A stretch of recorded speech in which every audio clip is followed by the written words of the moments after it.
Marcus didn't notice it at first. It was a 7-minute gap, 7:58 a.m. to 8:05 a.m., that just disappeared from a worker's time log. But when he pulled another file and another, the gaps lined up like clockwork. Same pattern, same missing minutes. And when he asked his boss about it, the guy just smiled and said, "That's not a bug.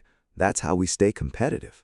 But to understand how we got here, I need to take you back to about a month earlier. Marcus Hill, 41, had just landed his first real corporate role, operations manager at a regional logistics warehouse outside Dayton, Ohio.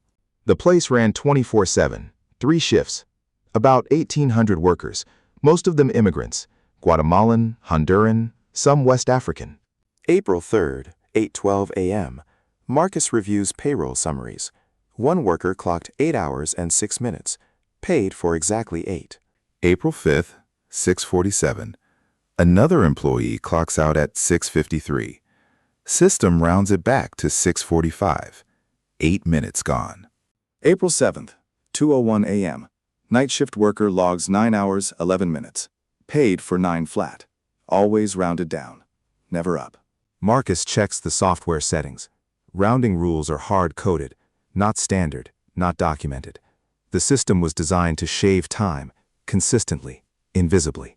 And the person who signed off on the implementation? Regional VP, Daniel Kessler. In meetings, Kessler joked about golf and brought donuts on Fridays.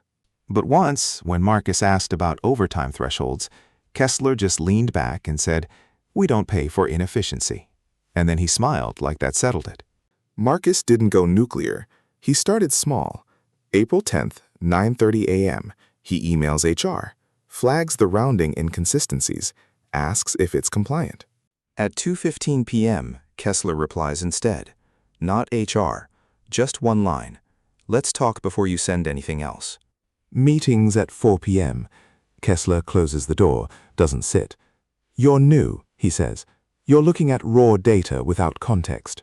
Marcus pushes back. "It's consistent, always down," Kessler nods. "Because we can't run a business on people clocking in early and dragging their feet." Then he slides a folder across the desk. Internal memos, sign-offs, legal language. "Everything here's been reviewed," Kessler says. "If you start calling this into question, you're part of the system now." Marcus walks out of that meeting with a pit in his stomach and access to data he suddenly wishes he didn't have. So what happens if he keeps digging? April 14th, 11:08 p.m. Marcus pulls deeper logs. Not just rounding, time blocks removed entirely. Short breaks? Gone. Late clock-ins adjusted backward. He finds one worker, ID 77214, who lost 43 minutes across 5 shifts. That's not rounding, that's subtraction. April 16th, 6:20 a.m. Marcus gets a warning email from compliance. Unauthorized access to payroll systems. He hadn't accessed anything he wasn't cleared for. April 18th, his login credentials reset mid-shift, locked out for 47 minutes, no explanation. That same day, someone leaves a note on his desk. No name, just typed, "People here notice more than you think." Marcus starts watching the floor differently. Workers clock in. Look at the screen, don't react, just keep moving, like they already know. April 20th, he spots a group in the break room. 3 workers, one of them older, maybe late 50s. They're writing something down. Times, notes. Marcus realizes something uncomfortable. He's not the first person to see this. He's just the first one with access high enough to prove it. And that's when he decides, if this system exists, it didn't happen by accident. So he stops asking questions and starts building a case. Marcus remembers something from onboarding. The time clock software logs raw punch data separately from payroll summaries. It's stored on a backup server, syncs every night at 2 a.m. For about 5 minutes, both datasets exist side by side, before the system compresses them into final payroll records. He doesn't tell anyone. He starts pulling side-by-side comparisons, raw punches versus paid hours, screenshots, dates, worker IDs. One small detail, he uses a personal USB drive he keeps on his keychain, never plugs it into his office computer, only the shared terminal in the break room. April 23rd, he reaches out to a labor attorney, anonymous tip line, sends a sample. The reply comes back in under an hour. We need an insider to confirm this. Marcus looks at the files, then at the floor. He realizes something. They're not waiting for proof. They're waiting for him.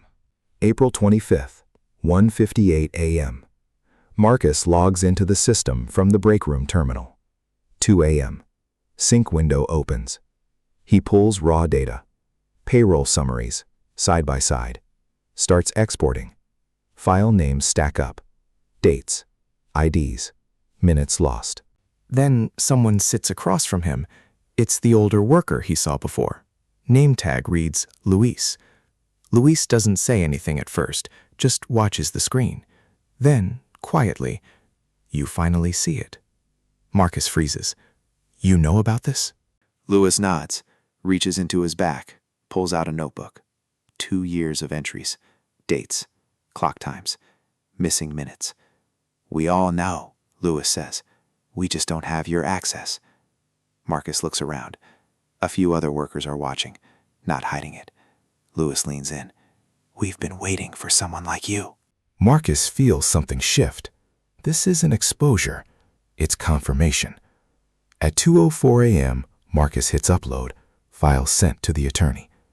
Behind him, a voice. That's a career-ending move. Kessler.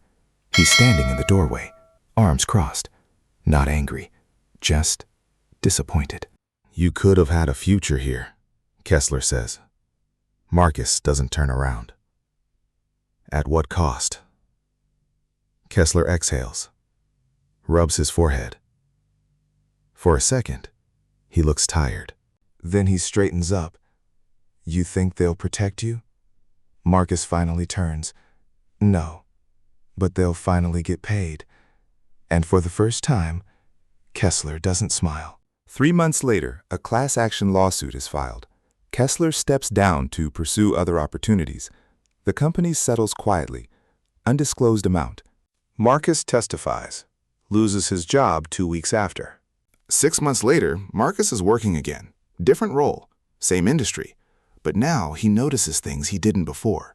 Small numbers, missing minutes, the stuff most people scroll past. Because once you've seen how a system can take just a little from a lot of people, you stop believing it's ever just a glitch.